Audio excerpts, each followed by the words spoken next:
Hey, it's Warren Hewitt here. I hope you're doing marvellously well. I'm sitting here with the wonderful Joe Gilder. How are you? I'm fabulous. Not marvellous? I didn't want you to think I was making fun of you. That's okay. No, I'm marvellous. Good, I'm glad to see it. Excellent. Now, we're in Nashville, but what area of Nashville are we in? We're in kind of south-ish, Creve Hall area. Beautiful. It is beautiful.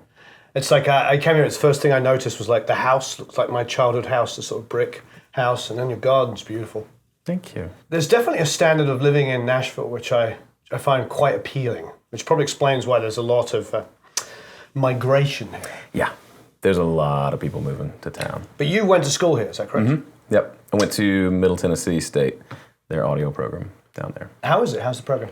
You know, it's good. I didn't know much going into it, right. So I knew a lot when I came out, which felt appropriate. Right. I kind of wanted to circle back through and do it again now that I actually knew things. It's like, hey, now that I know how to, and here's your diploma, get out of here. So it would have been nice to circle makes back sense. around, but it was cool. It was for a musician who was mostly an idiot when it came to all this, it was a good entry into, because there wasn't anything else. So you went in as a musician, you wanted to learn how to record yourself and others. Absolutely, yeah. Great. It was completely narcissistic.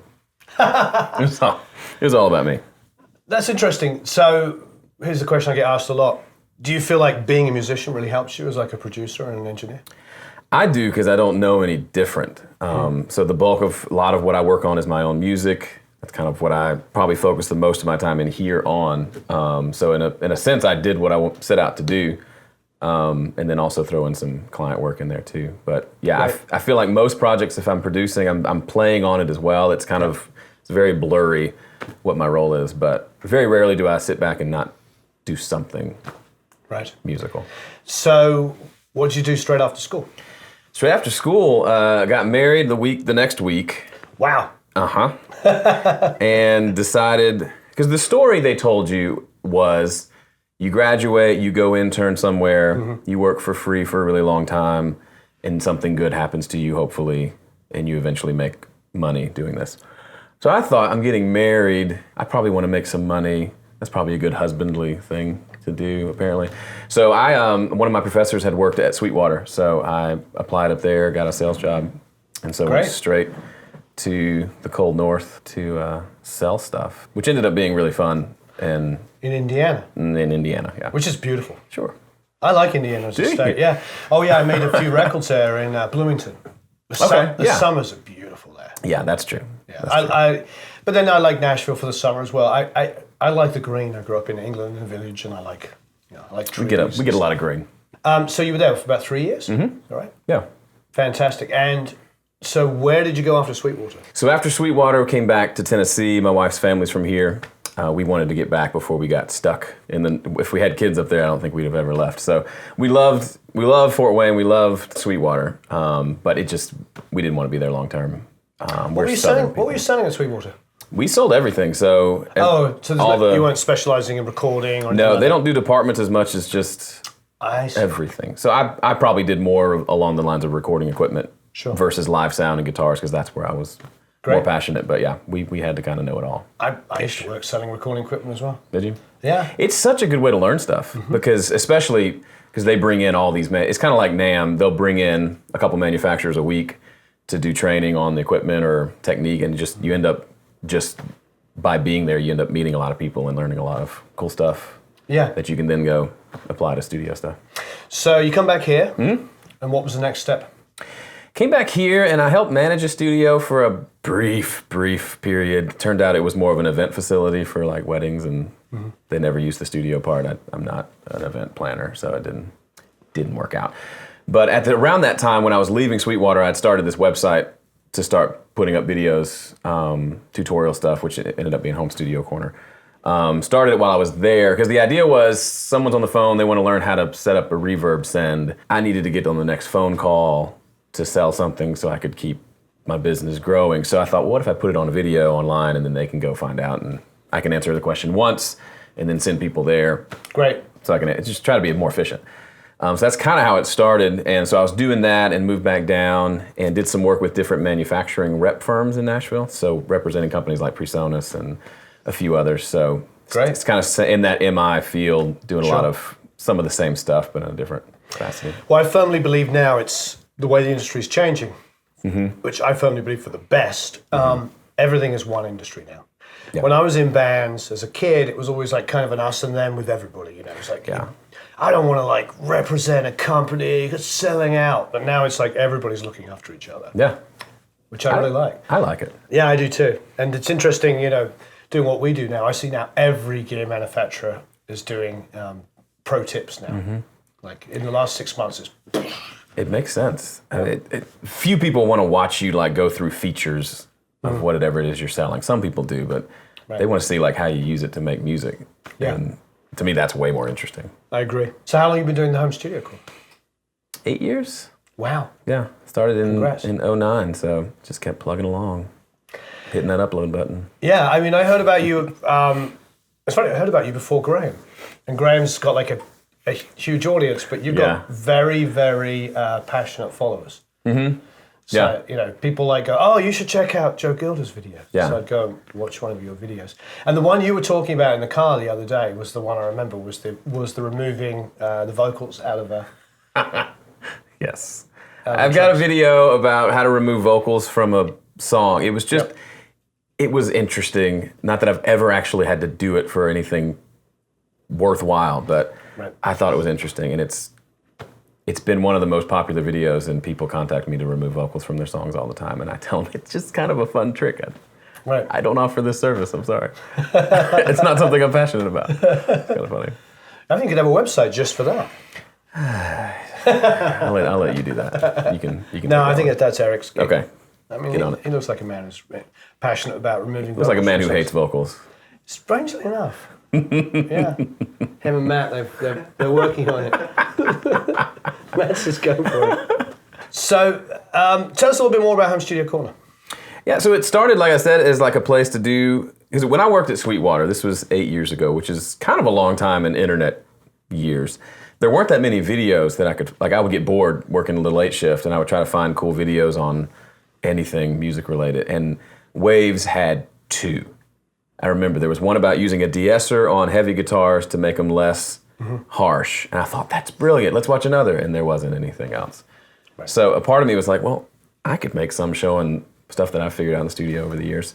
So that was really where it started, and just tried a bunch of things, and it turned into first, like, let me just make tutorials, and it sort of evolved into, because making tutorials is fine, but it gets a little boring. Like, hello, I'm gonna teach you how to do something. Like that, you can only do that so many times before you kind of run out of things to teach. But for me, it's evolved more into getting back into, I'm a musician, I make music, I make records.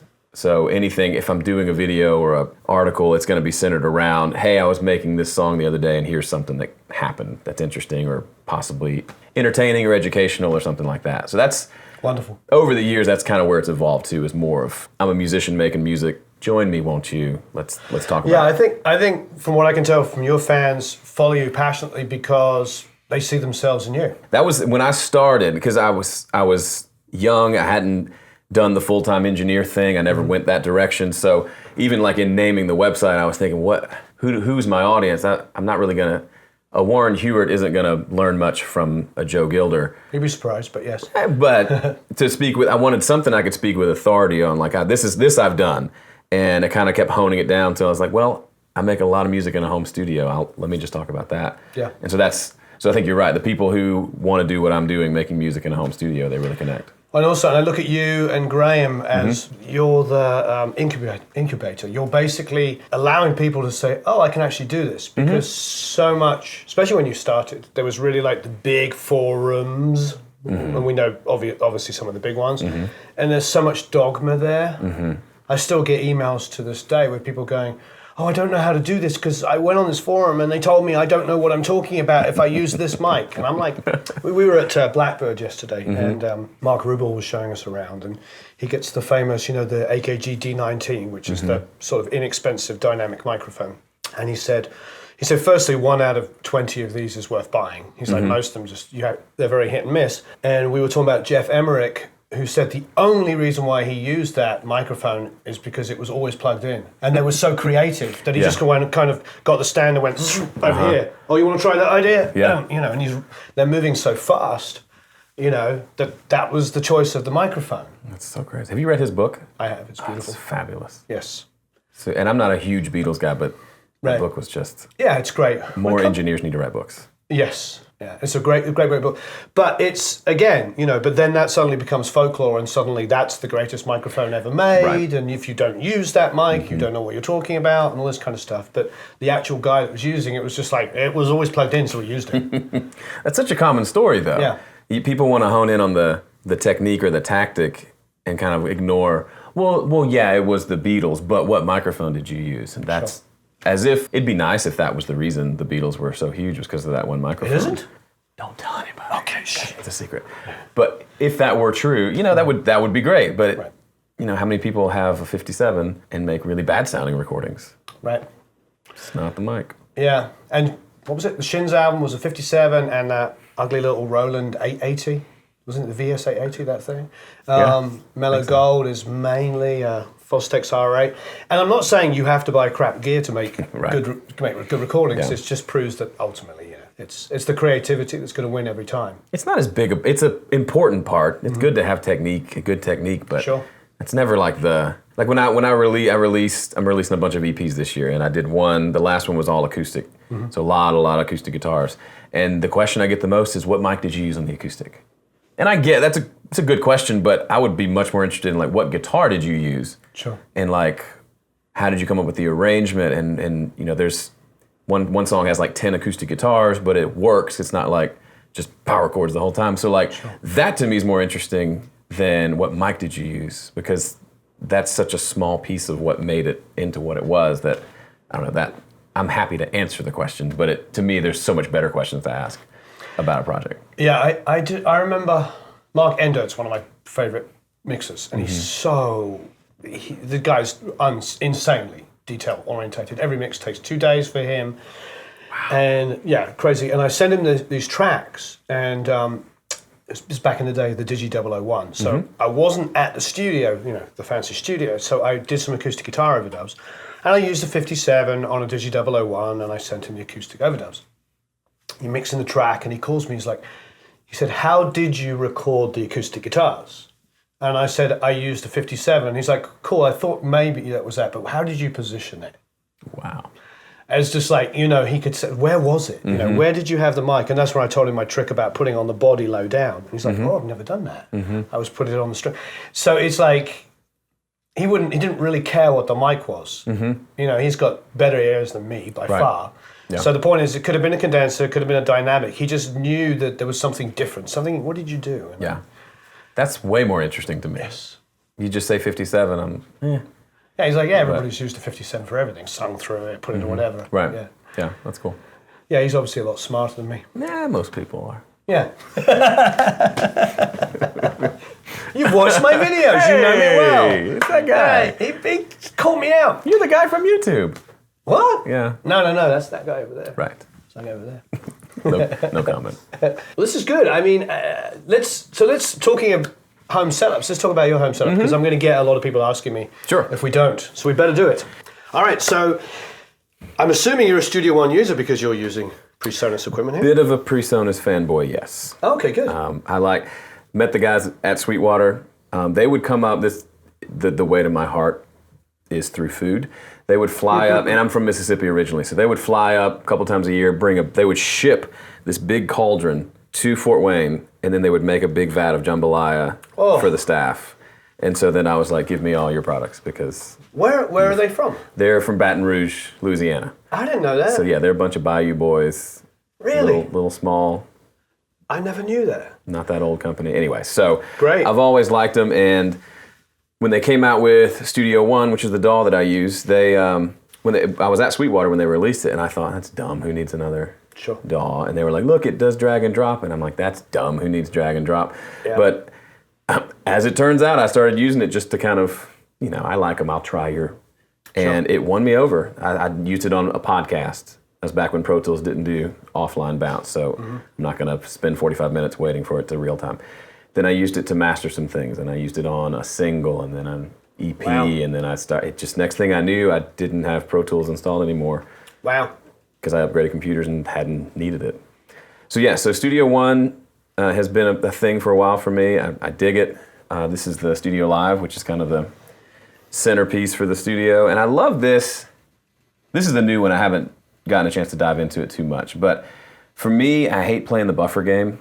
You know, we've got a USB interface. Let's just bring the buffer down while we're tracking, and then we can turn it back up while we're mixing, and the latencies. Just, sure. I don't like that game. And what's so cool about this is, I mean, it's got the cool doodads and fun tricks and stuff, and you can make it, you know, you can make it do things like that. I mean, there you go. I rest my case. My kids. Let's get two. My kids, yeah, exactly. One for the other room. Yeah. But what I love is that it's a mixer, even though it's digital. So whenever I'm recording, we just monitor off the board. Everything's instant. There's no latency. I can keep the buffer wherever I want it over here.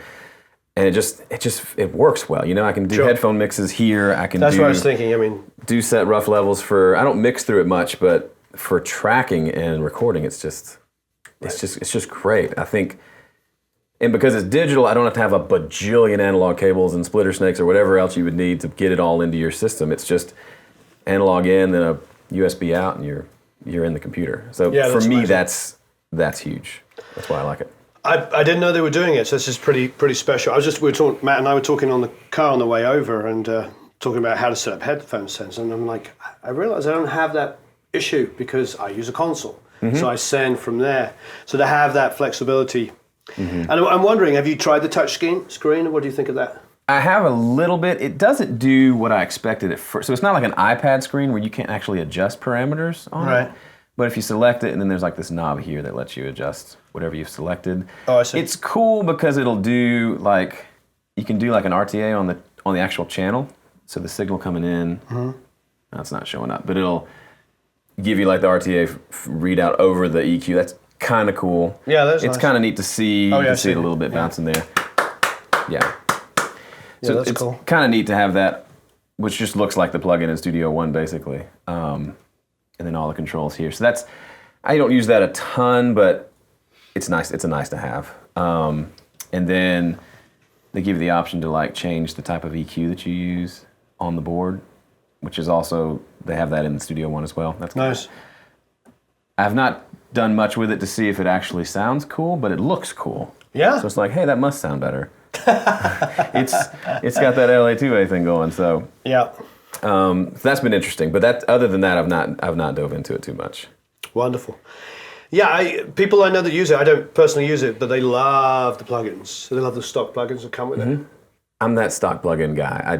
I understand the Slate stuff's fabulous. The insert, I've just not gotten. I've always just kind of like used what I have. Sure. And I've not hated the results, so I just kind of keep using what I have. Yeah. Which is great. You're better off having things that you know than having all the best stuff that you don't know. To me, I've got enough. I feel like I've got so much headroom for improvement as a recorder and a mixer that if I hit a wall eventually where I can't get any better, changing all like the recording and like all that stuff that I think is more important, then yeah, I'll upgrade plugins and go that route. But I feel like I get improvement from changing how I work and improving that side of it versus. It's interesting because I'm thinking now to myself, up and coming, whenever I would make a record and a big famous mixer would mix it, I'd go into the studio, I'd look behind me and there'd be these racks of gear. And I'd be in the room for 5 or 6 hours with the guy mixing. And nobody ever reached over and changed a single thing. You know, it's all on the console, but it's all patched. And you know, in all of these big famous guys' defense, I mean, it's acquired knowledge. They've got it set where they like it, but wow, what a different world. Because each one of those pieces of hardware is $2,500 minimum, sometimes $4,500 plus, and it just stays there doing one job. One channel, yeah. It's like, there's my kick sound. That Pultec boost 60. And yeah, it's got transformers and it has weight. Yeah. It makes it this and that, the other, but I think, yeah. And it's been interesting, like we were talking about on that podcast, the way that plugins are influencing hardware manufacturers. Yeah, that's really interesting. Yeah. You were talking about a few of those the other day. Well, this is great. I love this. Yeah.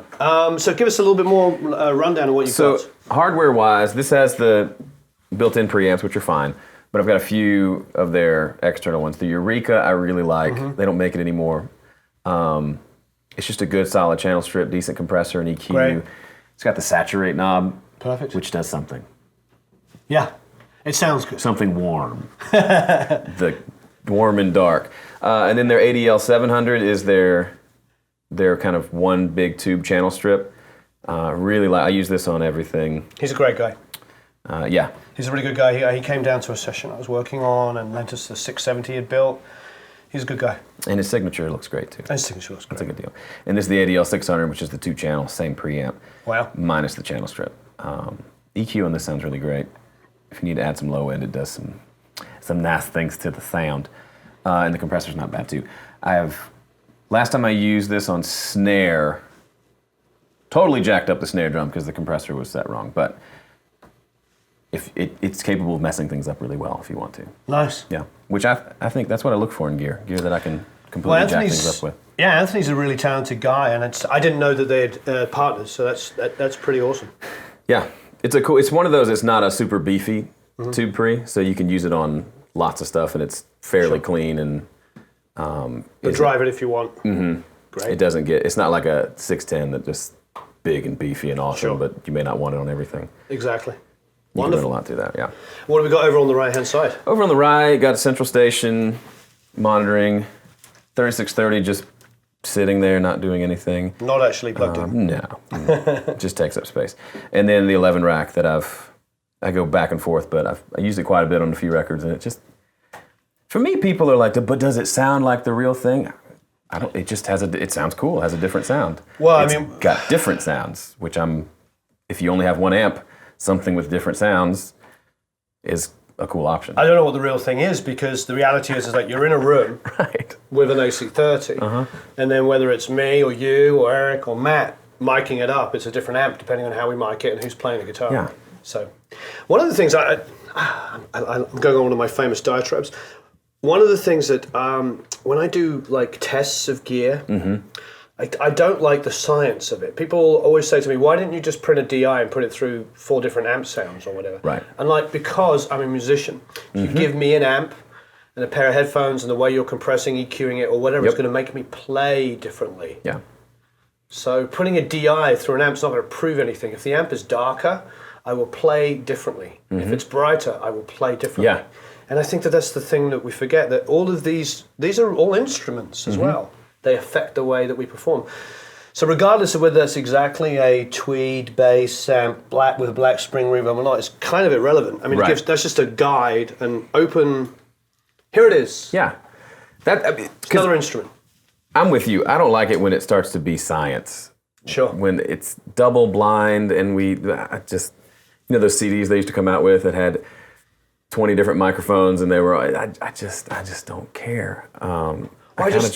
We were testing this mic. This English guys I brought to Vintage King the other day, and I was fortunate and privileged to be with Ryan when they brought in their brand new microphone. These 2 English boffins had designed, and it had like a little bit of a grit to it that I think may have been the way the preamp was set up. So when I went to test it, I was like, I started. I'm not really a singer. I played to the sound. And that's really important. Yeah. I'm performing to the sound. So, you know what I mean? It's like, I get a little frustrated when people say, well, it's not science. I'm like, but music is not science. Yeah, I would much rather hear how it made you feel as a musician, even if it's not. Because that's what we you hear your favorite record and you kind of find out, okay, what kind of guitar and amp he uses, and you're probably more inclined to go that direction if that's the way you like to play versus a stale signal going through 4 amps at a time. Just doesn't excite me. Being a little kid and reading in Guitar Player, I know, early 80s, it was Andy Van Halen. They asked him about what guitar and built this, and he's like, what are you talking about? Give me any guitar and sound like me. Yeah. He's smarter than me. So what else you got? You got the FaderPort? FaderPort, I love just the simplicity of it. To just set individual levels next to the mouse, click on something, move the level. Transport's handy. Wonderful. It also, a lot of people don't know, it's got this foot switch input on the back. I didn't know that. So if you're tracking guitars, put a sustain pedal in, and you can trigger record on and off with your foot. Ah, nice. So for guys like me who are doing everything by yourself in a room, it's pretty handy. Instead of setting punch in, punch out points, just hit it and play, and then hit it when you're done. Great. It's pretty handy. And then the remote for the central station. Because I don't want to have to reach all the way here. I'd much rather have it right there. Yeah, I mean that's a long reach there. But I'm assuming you've run that out if you're sitting over here playing a bongo or something. Yeah, exactly. Right. The bongo. Specifically a bongo. Specifically. Okay, M Audios? Yeah, these, when I was at Sweetwater, they had a Christmas song contest that Avid sponsored, or DigiDesign. Yeah. And this was so I won the contest, and this was one of the prizes, was a pair of these and like their Sputnik mic and a 003 or something. Nice. So I just use them because I have them. They don't make them anymore, but... And you know them? Yeah, I've had them a long time, and I know them, and they've got the two 6-inch woofers, and everybody's going to say, Joe, you should angle your speakers in, but these actually are supposed to go like this. Oh, they are? That's what the manual says, so I just went with it. But sure. Yeah, but yeah, they've got they sound like probably 8 inches with all the woofers together, but yeah, they're just... And you know them well, so you can make music on them. They make sound, and I listen to it. And then the Rolands? Oh yeah, these are my crap speakers that I run things through to make myself angry. And then once I get over the rage, I then try to make the mix work through here. So it's like a little 2.5-inch driver in there. So they very mid-rangey, very... Oh, it's hilarious. It gives this illusion that there's a big driver, but the actual driver itself is only that big. Yep. In something tricky Roland. That's awesome. But it's car stereo kind of vibe. Sure. The upper mids, if you've got anything jacked up, they will be kind enough to expose it for you. Yeah, perfect. Yeah.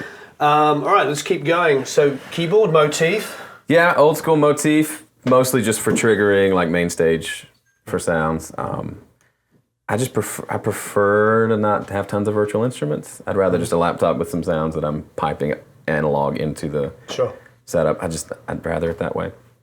And then the internal sounds aren't bad. Will you print a MIDI track as well, just in case you just do decide to change your mind later?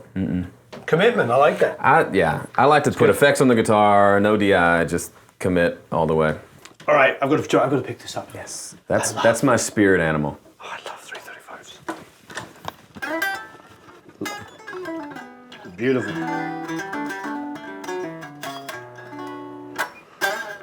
It's gorgeous. Yeah. I do love them. Oh, it's got the Grovers on it as well. Nice.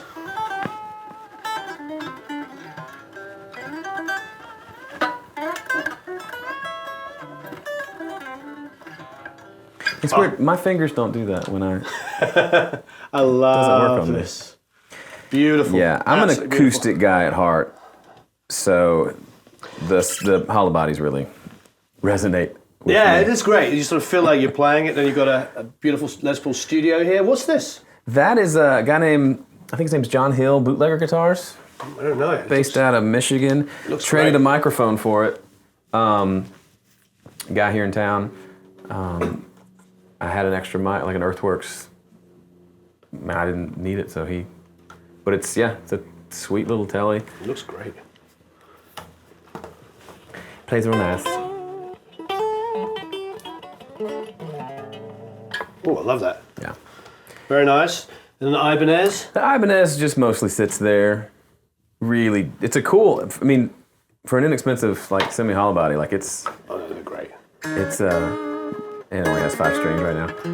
It's real dark. If you want to go just nasty and dark, it's a good option. And then this is, it's an Epiphone Wildkat. It's got this. It looks beautiful. Little hollow body, P90s. Love it. It's just kind of still your picks. Raucous.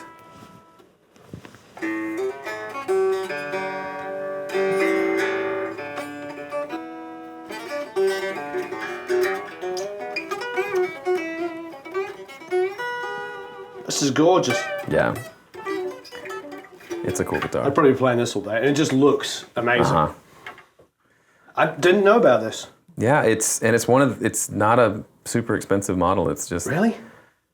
It's in their cheaper end of the line, but it's gorgeous. It's got a lot of stuff going on for cheap guitar.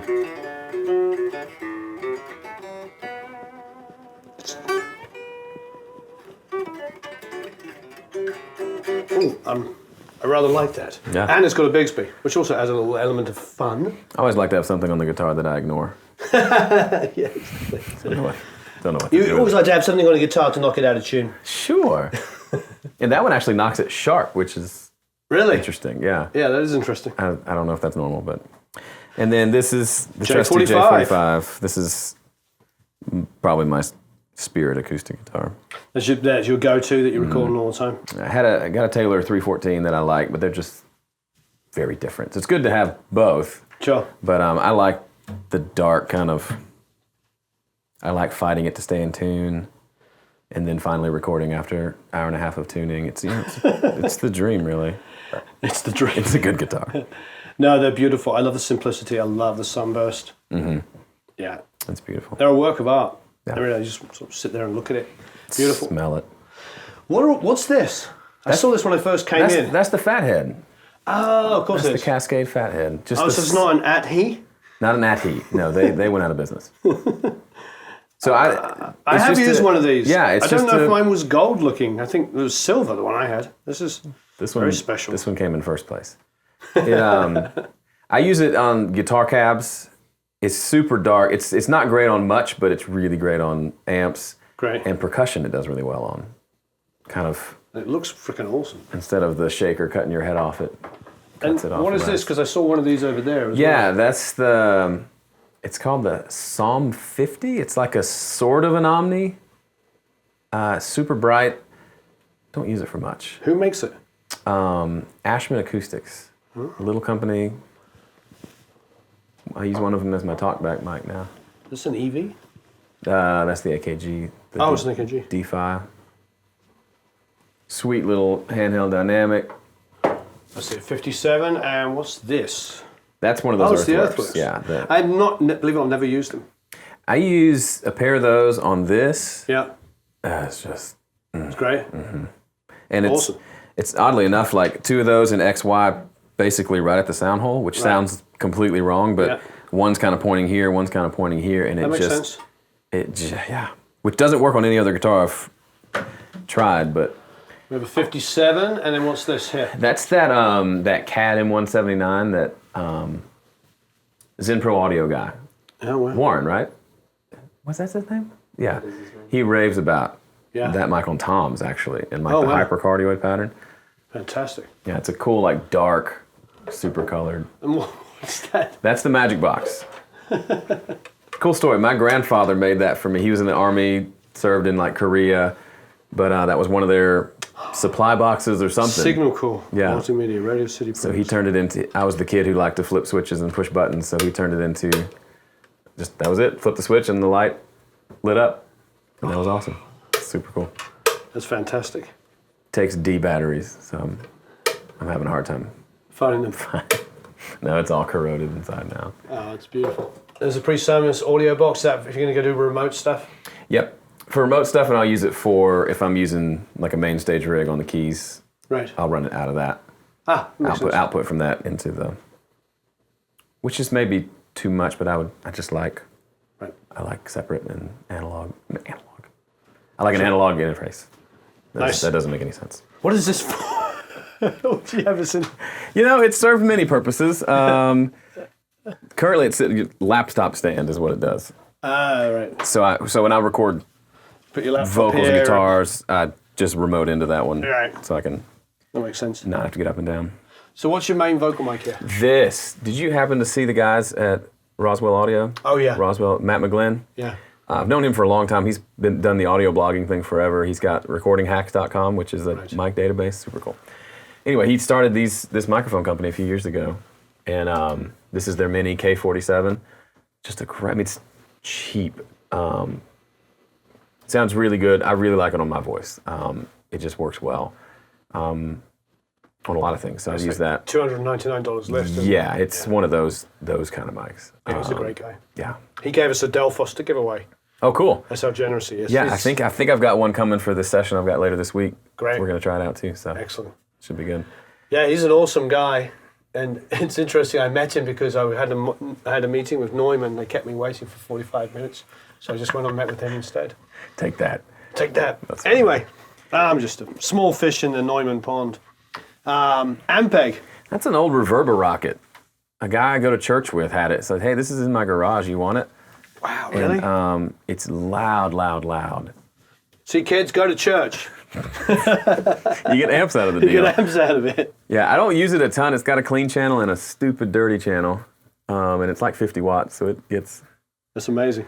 Gets pretty loud. And it just looks beat up, which is It looks nice. the beast. Looks like a beast. Now this is very exciting because this is what, the AC4 you said? Mm-hmm. The little AC4 head and cabinet. I mean, it's just super cute. It really is.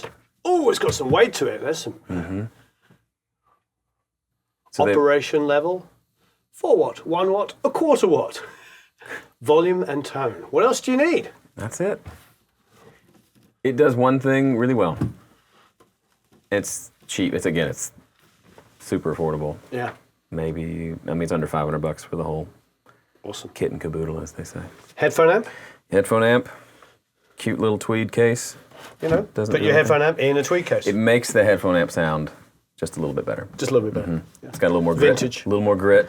A bit more vintage. A little noisy, but no. And that's it. I mean, I run a regular old Snake Yeah. under the door, plugs in the back of the mixer. Perfect. Headphone out from there.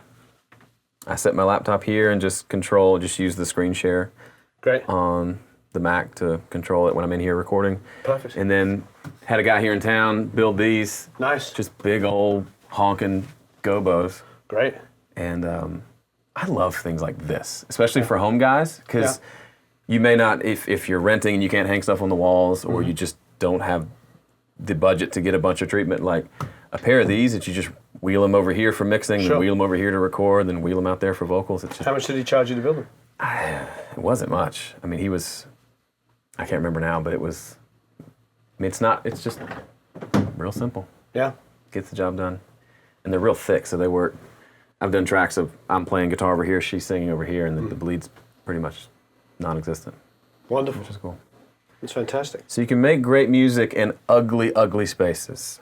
It's not that ugly. That's my wife is like, don't let him come back there because this wall is hideous and yellow. Okay. Sorry, honey. That's the sort of thing my wife would say. Good news is she probably won't watch this video. No offense. Oh yeah, and then there's that. That's my main amp. Oh yeah, that's beautiful.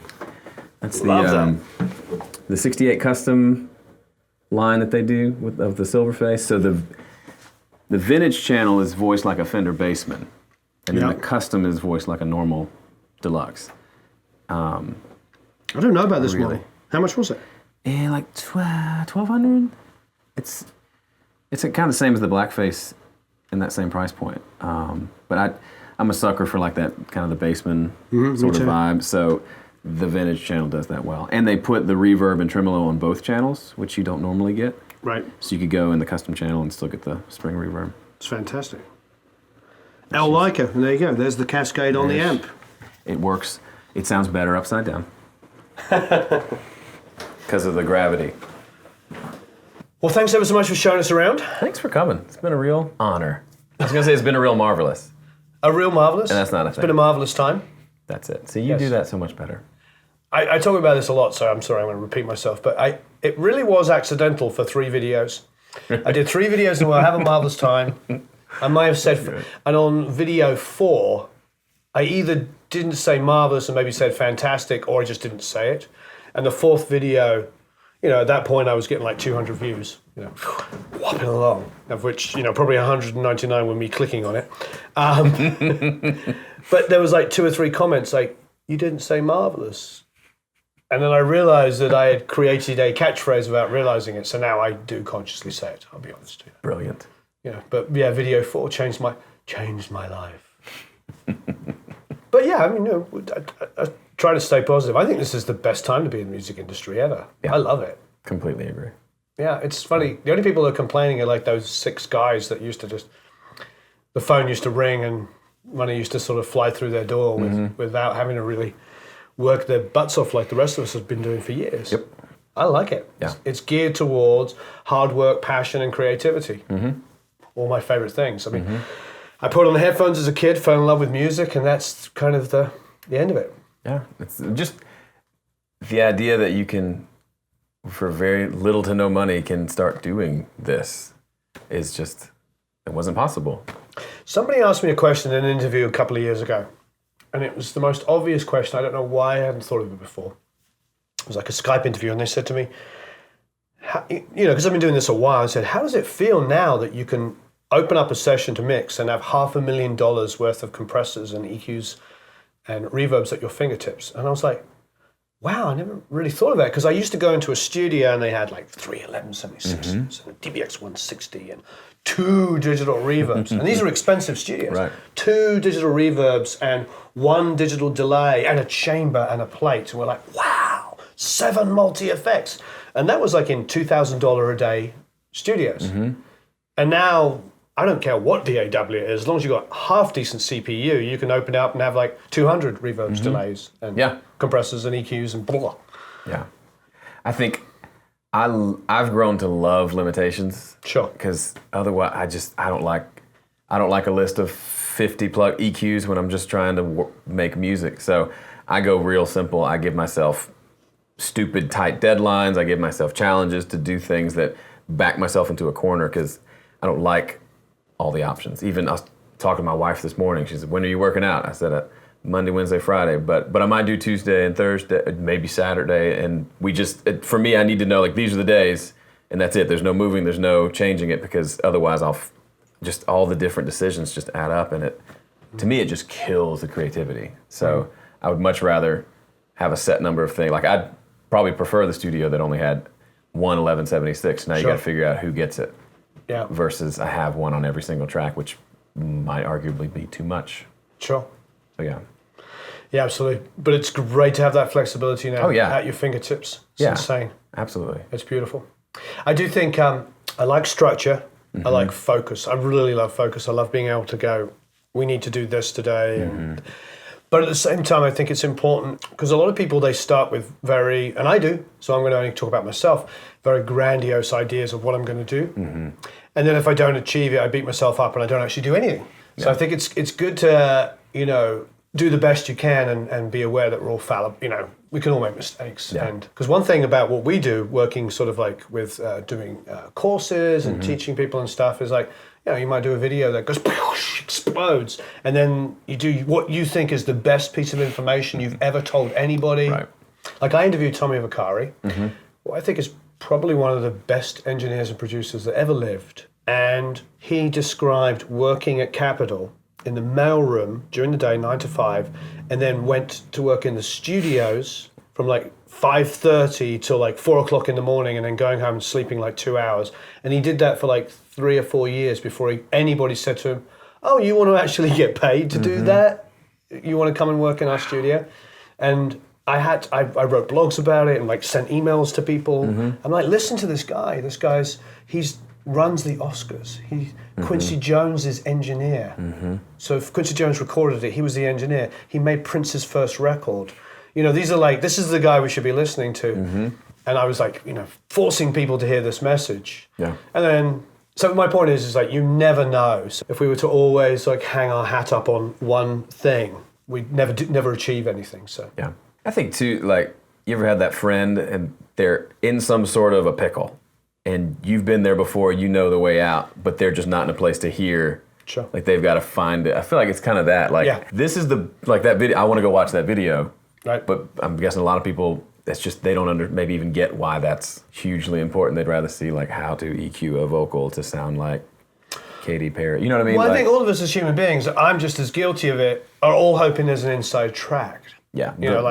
But Eric, he made $1 million doing. How did he do that?